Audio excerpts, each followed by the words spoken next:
नमस्कार प्रिय दर्शकों, एक बार फिर आपका स्वागत है। प्रिय दर्शकों, आज फिर एक नई कहानी, एक नया वीडियो लेकर के हम हाजिर हुए हैं। प्रिय दर्शकों, गाय की यह कहानी अगर ध्यान से सुन ली तो घर में कभी गरीबी नहीं रहेगी। प्रिय दर्शकों, हम कहानी शुरू करें और आप इस वीडियो में खो जाए। इससे पहले अगर आप हमारे चैनल पर पहली बार आए हैं तो चैनल को सब्सक्राइब करें, बेल आइकॉन को ऑन करें, अच्छे कमेंट किया करें ताकि हर आने वाले वीडियो का नोटिफिकेशन सबसे पहले आपको मिल सके, आप उसका फायदा उठा सके। चलिए शुरू करते हैं आज की यह प्यारी सी कहानी, यह प्यारा सा वीडियो। प्रिय दर्शकों, प्राचीन समय की बात है। रामपुर नाम के गांव में एक बहुत ही गरीब किसान रहा करता था। प्रिय दर्शकों, वह किसान गरीबी में अपना गुजारा कर रहा था। किसान एक कुटिया में अपनी पत्नी और बच्चों के साथ रहा करता था।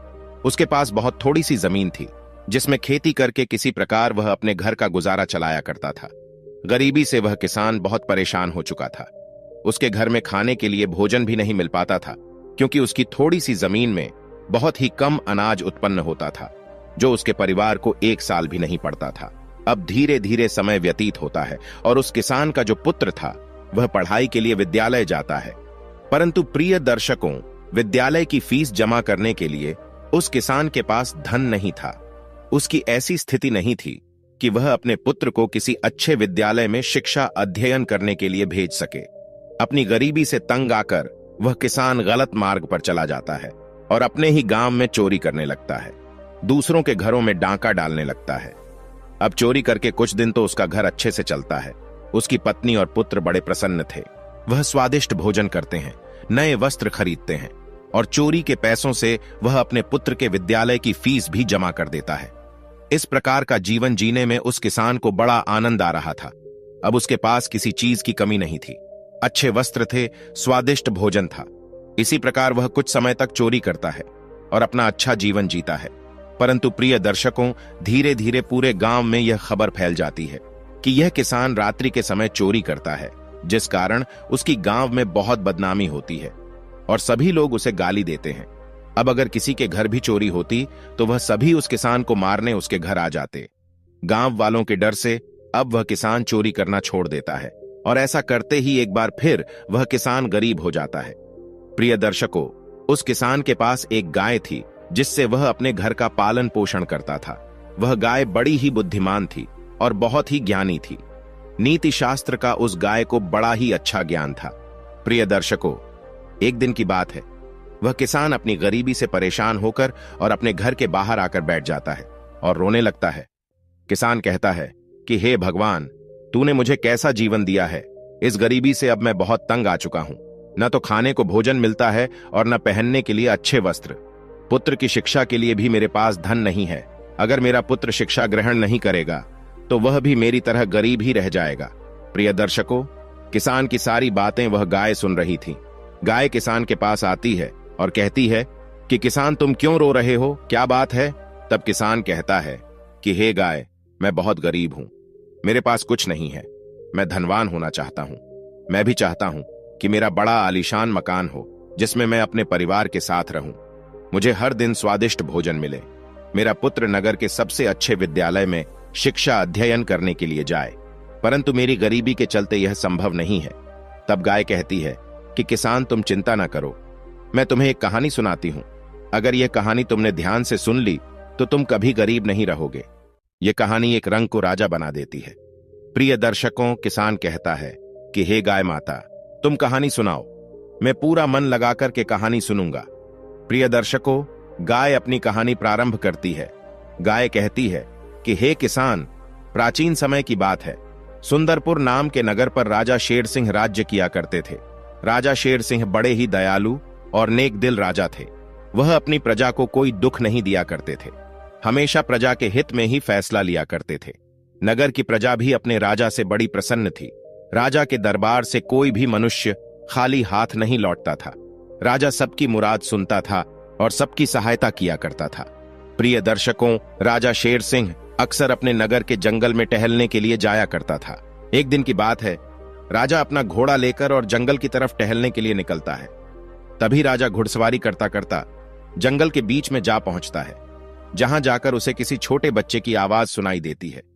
और कुछ दूरी पर उसे आग का धुआं पेड़ों के ऊपर दिखाई देता है। तब वह अपना घोड़ा कुछ आगे लेकर जाता है तो वह देखता है कि जंगल में किसी की चिता जल रही है और चिता के पास में एक बहुत ही छोटा बालक खड़ा हुआ है। राजा अपने घोड़े को और आगे बढ़ाता है। तब वह सुनता है तो वह बालक बोल रहा था कि मां, आप भी मुझे छोड़कर जा चुकी है। अब इस दुनिया में मेरा कोई भी नहीं बचा है, परंतु मैं आपको वचन देता हूं कि मैं एक बहुत ही बड़ा आदमी बनूंगा और एक बहुत ही अच्छा मनुष्य बनूंगा। मैं कभी किसी के साथ बुरा नहीं करूंगा।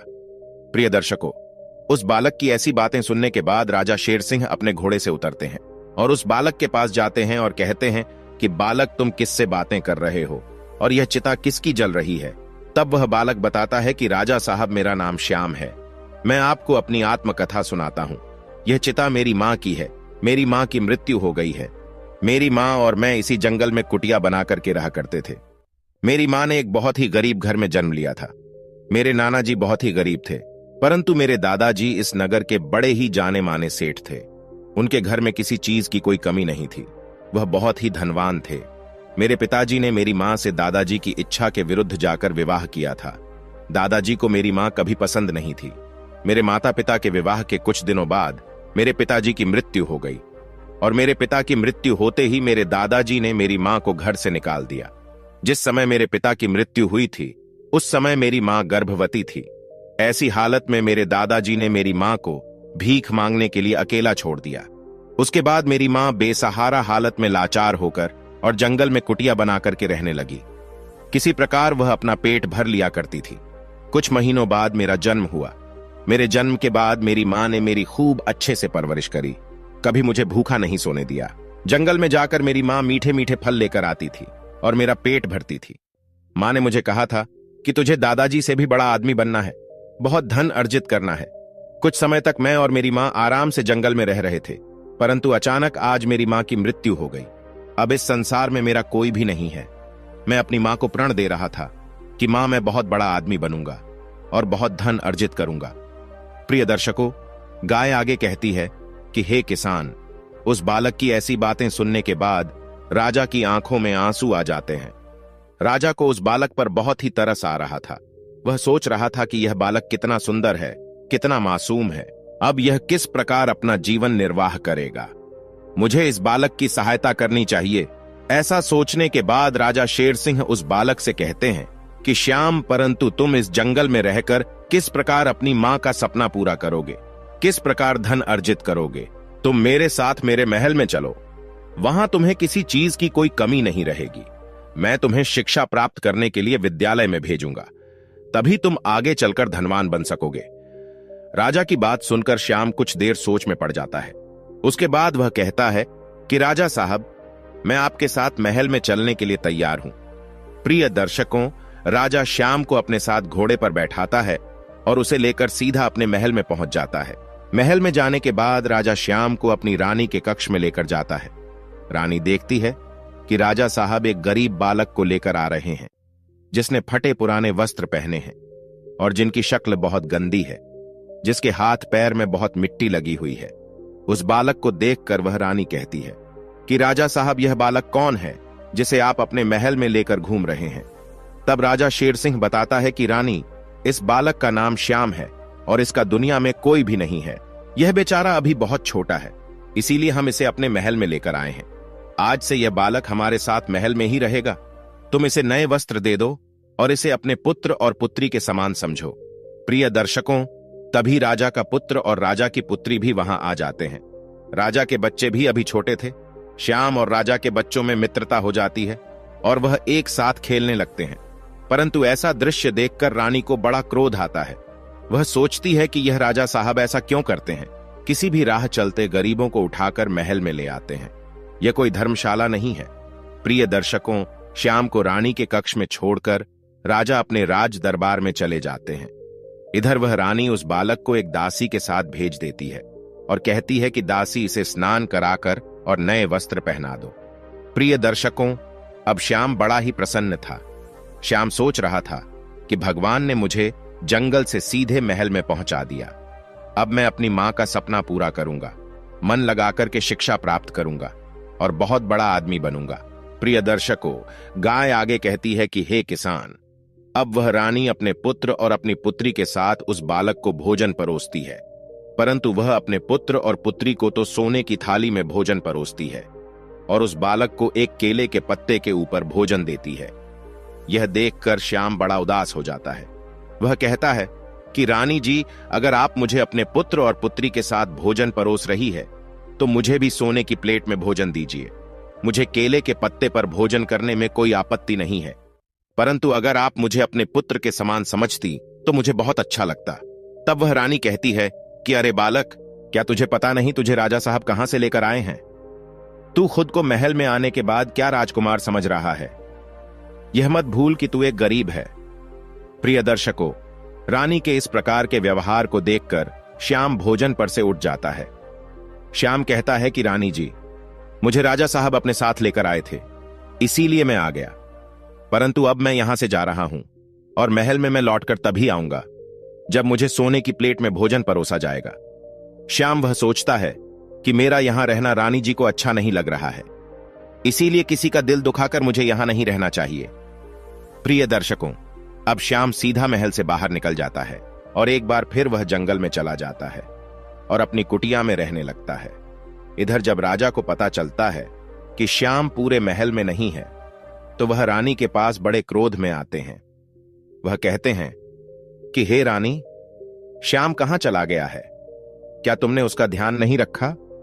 तब राजा साहब को क्रोध में देखकर रानी कुछ घबरा जाती है।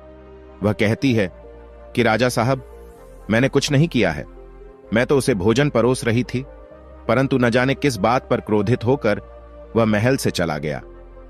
मुझे कुछ भी नहीं पता है। अब राजा बहुत चिंतित हो जाते हैं। तभी राजा का पुत्र आकर बताता है कि पिताजी, हमारा मित्र श्याम मां से नाराज होकर और महल छोड़कर चला गया है, क्योंकि मां ने उसे सोने की थाली में भोजन नहीं परोसा। तब राजा अपनी रानी पर बड़ा क्रोधित होते हैं और कहते हैं कि हे रानी, तुमने उसके साथ भेदभाव क्यों किया? अगर तुम उसे सोने की प्लेट में भोजन परोस देती तो क्या हो जाता? तब रानी बड़ी घबरा जाती है और बात को पलटते हुए कहती है कि राजा साहब, मैं तो यह देखना चाहती थी कि केले के पत्ते पर भोजन परोसने पर वह किस प्रकार व्यवहार करता है। मैं तो उसकी परीक्षा ले रही थी। तब राजा कहते हैं कि रानी, तुम्हें ऐसा नहीं करना चाहिए था। अब तुमसे नाराज होकर वह कहीं जंगल में न चला गया हो। तब रानी कहती है कि अरे राजा साहब, उसे तो महलों की आदत लग चुकी है, वह जरूर कहीं महल में छुपकर बैठा होगा। तब राजा पूरे महल में एक बार फिर देखते हैं, परंतु प्रिय दर्शकों, श्याम महल में नहीं मिलता है। अब राजा शेर सिंह बहुत चिंतित हो जाते हैं। इधर श्याम जंगल में अपनी कुटिया के अंदर अकेला रहने लगता है, परंतु उसके पास न तो खाने के लिए भोजन था और न वस्त्र थे। अब वह अपना पेट भरने के लिए जंगल से गुजरने वाले राहगीरों को लूटने लगा। जो भी जंगल से निकलकर जाता था तो श्याम उन पर हमला कर देता और उनसे उनका सारा सामान लूट लेता था। कीमती वस्तुएं लूटकर अपने पास रख लेता। अब धीरे धीरे इस प्रकार श्याम एक बहुत बड़ा डाकू बन गया। कई लोगों को उसने मौत के घाट उतार दिया, कई लोगों की हत्या कर दी। अब सभी लोग उस रास्ते से जाने में घबराने लगे, क्योंकि सभी को पता था कि जंगल के रास्ते अगर गुजरेंगे तो डाकू हमें लूट लेगा और हो सकता है कि हमारी हत्या कर दे। प्रिय दर्शकों, गाय आगे कहती है कि हे किसान, उसी जंगल में एक साधु महाराज अपनी कुटिया बनाकर के रहा करते थे और अपना आश्रम चलाया करते थे। साधु महाराज जंगल में से गुजरने वाले हर राहगीर को अपने आश्रम के अंदर बुलाते थे और उसे अपने आश्रम में जलपान कराने के बाद उसे वहां से रवाना कर दिया करते थे, क्योंकि प्रिय दर्शकों, साधु महाराज बड़े ही अच्छे स्वभाव के थे। साधु महाराज का ऐसा मानना था कि सच्चा साधु वही होता है जो दूसरों की सेवा करता है, दीन दुखियों की सहायता करता है। क्योंकि प्रिय दर्शकों, साधु महाराज भी इस बात को जानते थे कि जंगल में एक डाकू रहता है जो जंगल में से निकलने वाले राहगीरों को लूट लेता है। इस कारण वह साधु महाराज सभी राहगीरों को अपने आश्रम में ले जाकर और उनकी सेवा किया करते थे। इधर प्रिय दर्शकों, आसपास के सभी नगर के लोगों को यह पता था कि जंगल में बड़ा ही खूंखार डाकू रहता है और अगर कोई भी जंगल में से अकेला गुजरता है तो वह उस पर आक्रमण कर देता है और उसे लूट लेता है। परंतु अगर कोई झुंड बनाकर के गुजरता है तो वह डाकू उस पर हमला नहीं करता है। ऐसा विचार करने के बाद सभी नगर वाले एक योजना बनाते हैं और वह सोचते हैं कि हमें सबको साथ में लेकर और जंगल में चलना चाहिए और उस डाकू को मौत के घाट उतार देना चाहिए। उसे लाठी से मार मार कर और उसकी हत्या कर देनी चाहिए। वह अकेला एक कुटिया बना करके रहता है और अगर हम सब मिलकर के उस पर आक्रमण करेंगे तो वह हमारा सामना नहीं कर पाएगा। अब प्रिय दर्शकों, अगले ही दिन नगर के बहुत से लोग झुंड बना करके और लाठी लेकर जंगल की तरफ निकल पड़ते हैं। वह सभी उस डाकू को पुकार रहे थे और बोल रहे थे कि डाकू, अगर तू बलवान है, अगर तू एक बाप की औलाद है, तो हमारे सामने आप अब हमें लूट कर दिखा। आज हम तुझे छोड़ेंगे नहीं, आज तेरा अंत निश्चित है। इस प्रकार का क्रोध देखकर प्रिय दर्शकों, श्याम जो डाकू था वह बहुत डर जाता है, घबरा जाता है, वह भागने लगता है। इधर नगर के सभी लोग पूरे जंगल को घेर लेते हैं और उस डाकू को ढूंढने लगते हैं। श्याम भागता भागता और साधु महाराज के आश्रम पर पहुंच जाता है।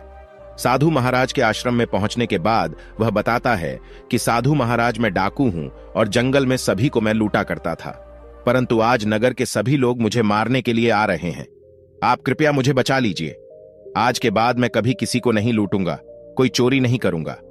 प्रिय दर्शकों, साधु महाराज श्याम को अपने आश्रम में अंदर छुपा देते हैं और खुद बाहर आ जाते हैं। इधर नगर के सभी लोग श्याम को ढूंढते ढूंढते और साधु महाराज के आश्रम पर पहुंचते हैं और कहते हैं कि साधु महाराज, क्या आपने उस डाकू को देखा है जो जंगल से गुजरने वाले राहगीरों को लूटा करता था? आज हम उसे नहीं छोड़ेंगे, उसे मृत्यु के घाट उतार देंगे। तब साधु महाराज कहते हैं कि अरे भाई, परंतु उस डाकू की तो मृत्यु हो चुकी है। कल रात्रि में ही एक जंगली जानवर ने उसे अपना शिकार बना लिया। साधु महाराज की ऐसी बातें सुनकर सभी लोग बड़े प्रसन्न हो जाते हैं।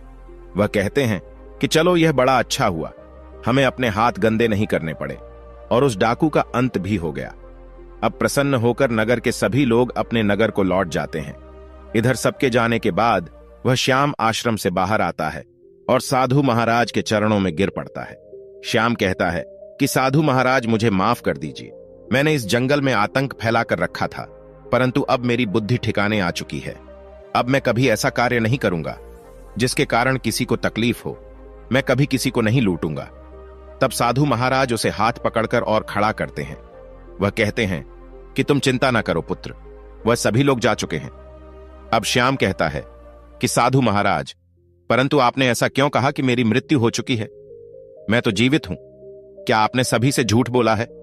तब साधु महाराज कहते हैं कि नहीं पुत्र, मैं झूठ नहीं बोलता हूं। जब भी कोई मनुष्य अपने आप को बदलता है, अपने बुरे चरित्र को छोड़कर और एक नए चरित्र को धारण करता है, तब उसका नया जन्म होता है। जिस प्रकार आज तुमने अपना चरित्र बदला है, इसीलिए आज ही तुम्हारा नया जन्म हुआ है। प्रिय दर्शकों, अब इसी प्रकार वह साधु महाराज और श्याम कुछ देर तक बातें करते हैं। श्याम अपनी सारी आत्मकथा साधु महाराज को बताता है। श्याम की पूरी आत्मकथा सुनने के बाद साधु महाराज कहते हैं कि देखो पुत्र, तुमने मुझे बताया कि तुम्हारी मां यह चाहती थी कि तुम एक बड़े आदमी बनो, बहुत धन अर्जित करो, सभी लोग तुम्हारा आदर सम्मान करें, परंतु अभी तुम्हारा जीवन बिल्कुल विपरीत है। तुम एक डाकू हो, तुम्हें सबसे छुपकर जंगल में रहना पड़ता है।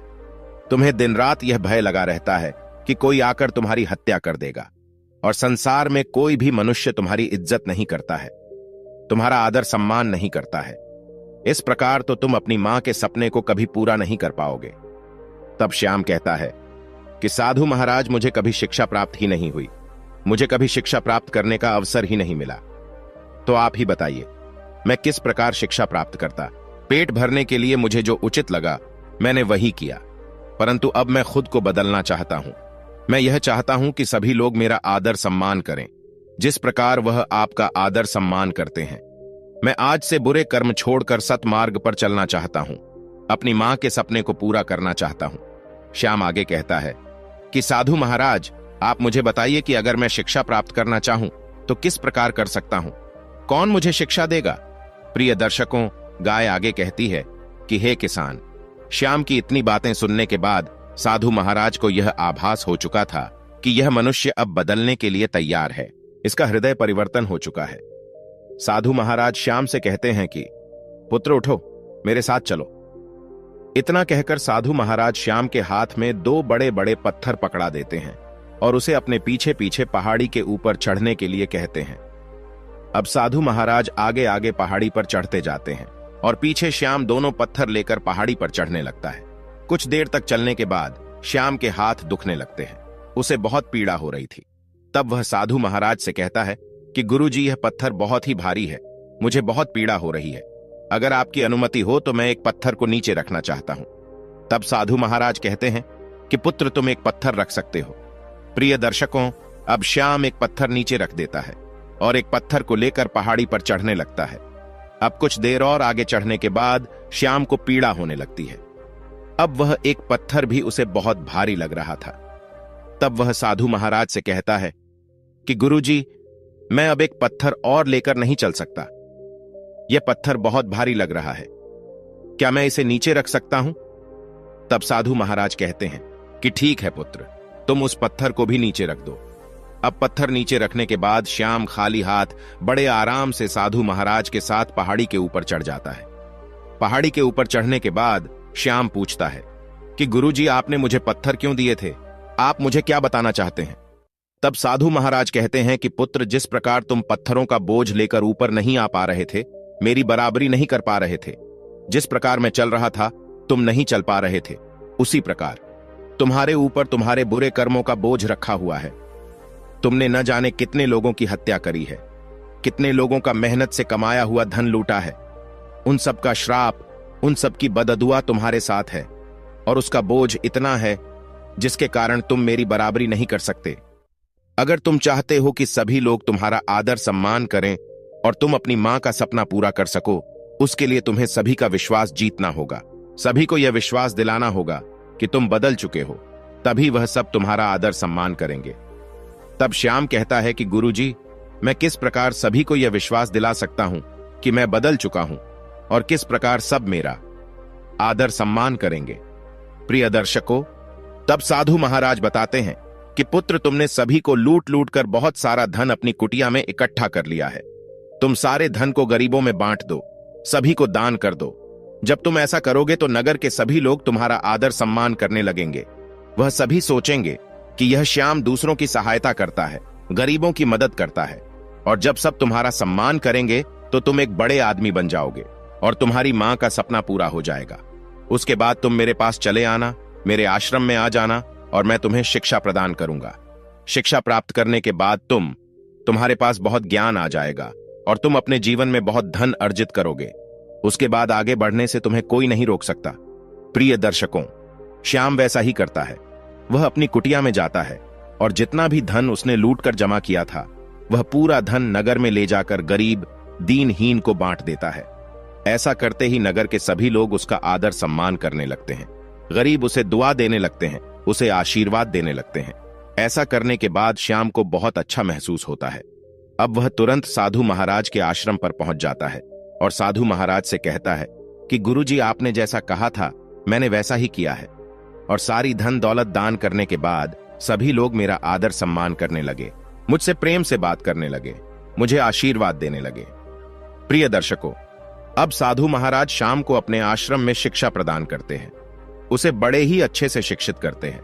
वर्षों तक श्याम साधु महाराज के आश्रम में शिक्षा ग्रहण करता है। 2 वर्ष के बाद श्याम को सभी शास्त्रों का ज्ञान हो चुका था। साधु महाराज कहते हैं कि श्याम, तुम्हारी शिक्षा पूर्ण हो चुकी है। तुमने जो ज्ञान अर्जित किया है यह तुम्हें बहुत आगे लेकर जाएगा। सभी लोग तुम्हारा आदर सम्मान करेंगे, तुम कहीं भी पराजित नहीं होगे।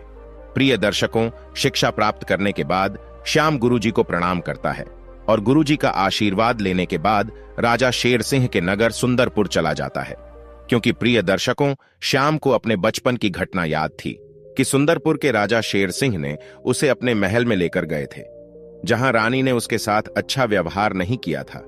श्याम सुंदरपुर के लिए निकल पड़ता है। उधर सुंदरपुर में राजा शेर सिंह के मंत्री की मृत्यु हो चुकी थी। अब मंत्री का पद खाली पड़ा हुआ था और राजा को जल्दी से जल्दी एक मंत्री की आवश्यकता थी। तभी राजा के सलाहकार उसे सलाह देते हैं कि राजा साहब, पहले के समय से ऐसी प्रथा चली आ रही है कि मंत्री के पुत्र को ही उसका पद दिया जाता है। हमें सोच विचार करने की आवश्यकता नहीं है। मंत्री का पुत्र राजेश बहुत ही ज्ञानी है, हमें उसे ही अपना अगला मंत्री घोषित कर देना चाहिए। प्रिय दर्शकों, राज्यसभा में ऐसी बातें चल ही रही थीं कि तभी श्याम वहां पहुंच जाता है। वह अपना नाम बदलकर राजा साहब को प्रणाम करता है। वह कहता है कि राजा साहब, मेरा नाम भोला है।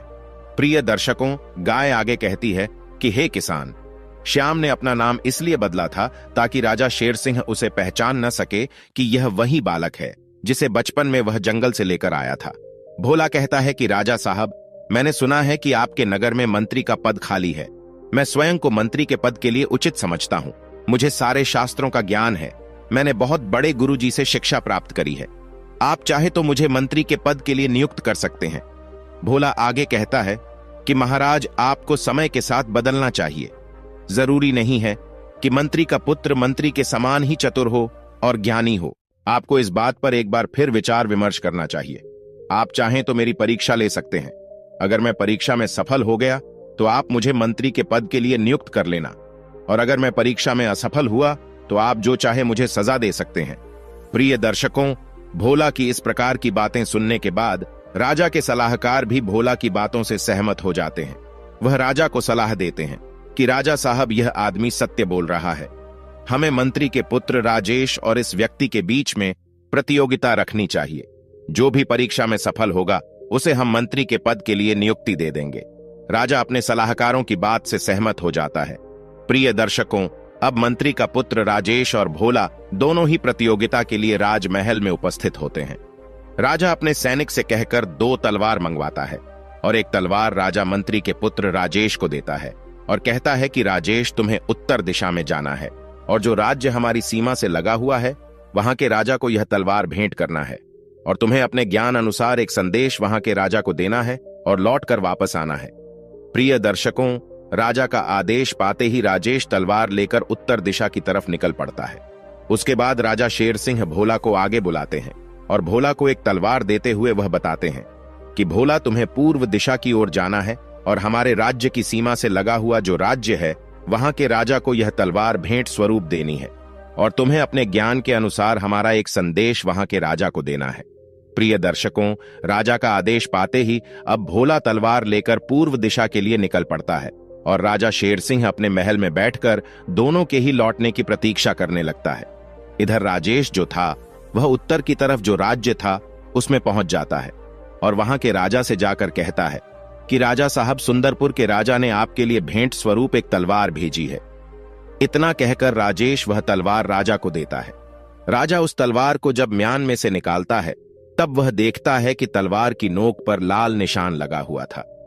राजा पूछता है कि हे राजदूत, तुम्हारे राजा ने जो तलवार हमें दी है इस पर लाल निशान लगा हुआ है, इसका क्या अर्थ है? प्रिय दर्शकों, राजेश लाल निशान को देखकर सोच में डूब जाता है। वह सोचता है कि राजा ने तो हमें इस बारे में कुछ भी नहीं बताया। तब वह अपने ज्ञान अनुसार राजा से कहता है कि राजा साहब, तलवार पर लाल निशान लगा हुआ है। यह निशान अवश्य खून की ओर इशारा कर रहा है। इसका अर्थ यह है कि हमारे राजा साहब आपके साथ युद्ध करना चाहते हैं। हमारे राजा साहब चाहते हैं कि आप उनसे युद्ध करें, नहीं तो अपनी हार स्वीकार करें। प्रिय दर्शकों, राजेश की ऐसी बातें सुनकर उस राजा को क्रोध आ जाता है। वह कहता है कि अगर ऐसी बात है तो हम युद्ध के लिए तैयार हैं। अब राजेश अपना संदेश देकर वापस अपने नगर सुंदरपुर के लिए निकल पड़ता है। प्रिय दर्शकों, गाय आगे कहती है कि हे किसान, बोला पूर्व दिशा वाले राज्य में पहुंच जाता है और राज्यसभा में जाकर भोला राजा साहब को वह तलवार देता है और कहता है कि राजा साहब, मैं सुंदरपुर के राजा की तरफ से आपके लिए भेंट लेकर आया हूं। तलवार लेकर जब वह राजा उस तलवार को म्यान में से निकालता है तब वह देखता है कि तलवार की नोक पर लाल निशान लगा हुआ है। राजा भोला से पूछता है कि हे राजदूत, आपके राजा साहब ने जो तलवार हमें भेंट में दी है इसकी नोक पर लाल निशान लगा हुआ है, क्या आप हमें बता सकते हैं इसका क्या अर्थ है? प्रिय दर्शकों, अब भोला अपने ज्ञान अनुसार राजा से कहता है कि राजा साहब, इस लाल निशान का यह अर्थ है कि हमारे राजा साहब आपके साथ मित्रता करना चाहते हैं। हमारे राजा साहब शेर सिंह का ऐसा मानना है कि उनका रक्त और आपका रक्त एक समान है और हमें युद्ध करके रक्त को नहीं बहाना चाहिए। इसीलिए तलवार की नोक पर लाल निशान लगा हुआ है जो हमें याद दिलाएगा कि हमें रक्त नहीं बहाना है और मित्रता करके एक दूसरे के राज्य की सहायता करनी है, एक दूसरे के राज्य की ताकत को बढ़ाना है। प्रिय दर्शकों, भोला के मुख से राजा शेर सिंह का ऐसा संदेश सुनकर वह राजा बहुत प्रसन्न होता है। वह भोला को उपहार स्वरूप अपने सैनिकों की एक बहुत बड़ी टुकड़ी देता है और कहता है कि हे राजदूत, अपने राजा शेर सिंह से जाकर कहना कि हम उनके साथ यह मित्रता अवश्य निभाएंगे। प्रिय दर्शकों, अब सैनिकों की टुकड़ी को लेकर भोला अपने नगर सुंदरपुर के लिए निकल पड़ता है। उधर राजेश जैसे ही अपने नगर के लिए निकलता है, तब उत्तर दिशा का राजा युद्ध की तैयारी करने लगता है। वह अपनी बहुत बड़ी सेना की टुकड़ी को युद्ध के लिए भेज देता है। जब राजेश अपने नगर पहुंचता है, तब राजा शेर सिंह पूछते हैं कि बताओ राजेश, तुमने राजा को क्या संदेश दिया? तब राजेश बताता है कि राजा साहब, मैंने कहा कि हमारे राजा साहब आपके साथ युद्ध करना चाहते हैं और हमारे राजा आपको पराजित करेंगे। आपका आदेश पाते ही उत्तर दिशा का राजा युद्ध के लिए अपनी सेना को भेज रहा है। प्रिय दर्शकों, राजेश की ऐसी बातें सुनकर राजा शेर सिंह घबरा जाता है। वह सोचता है कि अभी युद्ध के लिए तो हमारे पास सेना एकत्रित ही नहीं है, हम युद्ध किस प्रकार करेंगे? जब वह अपने महल के ऊपर जाकर देखता है तो उत्तर दिशा के राजा की सेना सुंदरपुर की तरफ बढ़ रही थी। कुछ ही देर में भोला भी सेना की टुकड़ी को लेकर नगर में पहुंचता है और बताता है कि राजा साहब, हमने पूर्व दिशा के राजा को आपका संदेश कुछ इस प्रकार दिया है कि आप उनके साथ मित्रता करना चाहते हैं और आपके संदेश से प्रसन्न होकर उन्होंने हमारे साथ सेना की एक बहुत बड़ी टुकड़ी भेजी है। प्रिय दर्शकों, अब भोला जो सेना की टुकड़ी लाया था उसकी सहायता से और राजा शेर सिंह अपना युद्ध जीत जाता है। राजा शेर सिंह भोला के इस कार्य से बड़ा प्रसन्न था। राजा कहता है कि एक उचित मंत्री वही होता है जो प्रजा की सुरक्षा के बारे में सोचे, जो शांति के बारे में सोचे। मंत्री वह नहीं होता है जो हर समय युद्ध करने का सोचे। अब भोला के कार्य से प्रसन्न होकर अगले ही दिन भोला को नगर का मंत्री घोषित कर दिया जाता है। प्रिय दर्शकों, पूरी प्रजा इस बात से बहुत प्रसन्न थी कि उनका मंत्री बहुत ही चतुर, बहुत ही ज्ञानी है। राजा शेर सिंह भोला को आदेश देता है कि मंत्री जी, आज रात्रि आपको हमारे यहां भोजन करने के लिए आना है। प्रिय दर्शकों, अब क्या था, रात्रि होते ही भोला राजा साहब के यहां भोजन करने पहुंच जाता है। रानी ने स्वयं अपने हाथों से भोजन पकाया था। अब रानी चांदी की थाली में राजा और मंत्री के लिए भोजन परोसती है। तब भोला कहता है कि रानी जी, लगता है आपने हमें पहचाना नहीं। मैं वही बालक हूं जिसे कुछ वर्षों पहले राजा साहब जंगल से लेकर आए थे। मेरा नाम श्याम है। आपने मेरे साथ उचित व्यवहार नहीं किया था, जिस कारण आपसे नाराज होकर मैं वापस जंगल चला गया था। मैंने आपसे कहा था कि मैं उसी दिन लौट कर आऊंगा जिस दिन आप मुझे सोने की थाली में भोजन परोसेंगे। प्रिय दर्शकों, रानी को अपनी करनी पर बहुत पछतावा होता है और राजा को भी सारा वाकया याद आ जाता है। अब रानी श्याम से क्षमा मांगती है। वह कहती है कि पुत्र, मुझे माफ कर दो। मुझे नहीं पता था कि मुझसे इतनी बड़ी गलती हो रही है। अब रानी सोने की थाली लाती है और उसमें श्याम को भोजन परोसती है। श्याम कहता है कि रानी साहिबा, मैं आपसे नाराज नहीं हूं। आपने ऐसा किया, इसीलिए आज मैं इतने बड़े राज्य का मंत्री बना हूं। आपकी उस गलती ने मुझे ऐसा करने पर मजबूर कर दिया। प्रिय दर्शकों, इधर राजा भी बड़ा प्रसन्न होता है। वह कहता है कि पुत्र, यह तो बड़ी अच्छी बात है कि तुम एक बार फिर लौटकर हमारे महल में आ गए। हम तुम्हें बहुत याद किया करते थे। प्रिय दर्शकों, गाय आगे कहती है कि हे किसान, अब वह मंत्री अपने नगर सुंदरपुर के बड़े अच्छे से देखभाल करता है, राजा को सही निर्णय लेने में मदद करता है। राजा अपने मंत्री से बहुत प्रसन्न था और नगर की प्रजा भी अपने मंत्री के हर फैसले से बहुत प्रसन्न रहती थी। प्रिय दर्शकों, एक दिन की बात है। पूर्व दिशा में जो राज्य था, वहां के राजा का संदेश आता है। संदेश में लिखा हुआ था कि राजा शेर सिंह, हमारे राज्य में चोरों का आतंक बहुत बढ़ गया है। डाकू बहुत उत्पात मचा रहे हैं। आपके ज्ञानी मंत्री को कुछ दिनों के लिए हमारे राज्य में भेज दीजिए। हमें सही निर्णय लेने में समस्या हो रही है। प्रिय दर्शकों, अब शाम अपने राजा का आदेश पाते ही दूसरे राज्य के लिए निकल पड़ता है।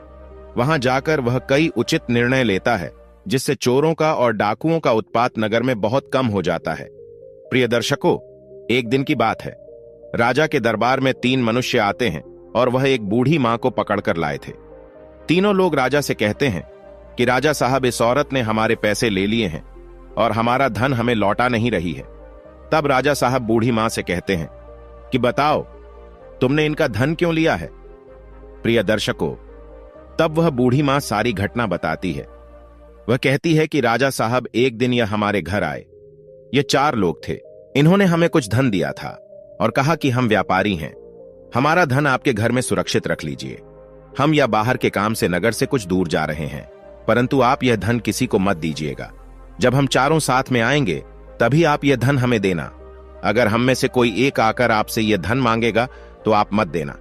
इतना कहकर ये चारों अपने काम से चले गए। प्रिय दर्शकों, वह बूढ़ी मां आगे कहती है कि राजा साहब, एक दिन इनमें से एक आदमी हमारे पास आया और हमसे धन मांगने लगा। तब हमने कहा कि तुम चारों साथ में जब आओगे तभी हम धन देंगे, किसी एक को हम धन नहीं देंगे कभी। उसने बताया कि वह तीनों घर के बाहर बैठे हुए हैं, और जब हमने घर के बाहर जाकर इन तीनों से पूछा, सही कि आपका साथी जो मांग रहा है, क्या मैं इसे दे दूं? तब इन तीनों ने कहा कि हां, दे दीजिए। तभी हमने वह धन उसे दे दिया और वह धन लेकर न जाने कहां चला गया। अब ये तीनों हमसे धन मांग रहे हैं, बताइए हम कहां से इतना धन देंगे? प्रिय दर्शकों, तब वह तीनों आदमी कहते हैं कि राजा साहब, हमें तो बहुत प्यास लग रही थी। हमने अपने साथी को पानी लेने के लिए घर के अंदर भेजा था। हमें क्या पता था कि वह धन मांग रहा है। हमने कहा कि यह जो मांग रहा है दे दो। जरूर उस धन में इस बुढ़िया ने आधा हिस्सा लिया होगा, तभी सारा धन उसे दे दिया। प्रिय दर्शकों, राजा बड़ी उलझन में फंस गए। उन्हें समझ में नहीं आ रहा था कि किसकी गलती है। न तो इन तीनों आदमियों की गलती है और न बूढ़ी मां की गलती है। अब राजा साहब श्याम से कहते हैं कि भाई मंत्री जी, आप ही इनका निर्णय करिए, हमें तो कुछ समझ में नहीं आ रहा है। तब श्याम तीनों आदमियों से कहता है कि भाई, अपनी बूढ़ी मां से कहा था कि जब हम चारों साथ मिलकर आएंगे तभी धन देना, परंतु आज आप 3 लोग आए हैं और धन मांग रहे हैं। आपका एक और साथी कहां है? जब आप उसे लेकर आएंगे तभी आपको धन मिलेगा। मंत्री का ऐसा निर्णय सुनने के बाद वह तीनों बड़े चकित रह जाते हैं। सोचते हैं कि इसने तो हमें हमारे ही जाल में फंसा दिया। प्रिय दर्शकों, वह तीनों वापस लौट जाते हैं और वह बूढ़ी मां भी मंत्री को बहुत बहुत धन्यवाद देकर वापस लौट जाती है। मंत्री के ऐसे निर्णय से राजा बड़ा प्रसन्न होता है और ढेर सारे उपहार देकर उसे विदा करता है। अब श्याम राजसी तरीके से अपने नगर सुंदरपुर लौटता है, जहां उसका बहुत स्वागत होता है। प्रिय दर्शकों, इस प्रकार वह श्याम रंग से राजा बन जाता है, गरीब से बहुत धनवान बन जाता है और उसकी मां का सपना भी पूरा हो जाता है। इतनी कहानी वह गाय उस किसान को सुनाती है और किसान को सारी बात समझ में आ चुकी थी कि किस प्रकार रंग से राजा बना जा सकता है। प्रिय दर्शकों, हमारी आज की कहानी, आज का वीडियो यहां समाप्त होता है। हम उम्मीद करते हैं कि आपको यह कहानी पसंद आई होगी और आप इससे ढेर सारी प्रेरणा लेंगे। मिलते हैं अगली ज्ञान चर्चा के साथ अगली वीडियो में। तब तक के लिए नमस्कार, धन्यवाद।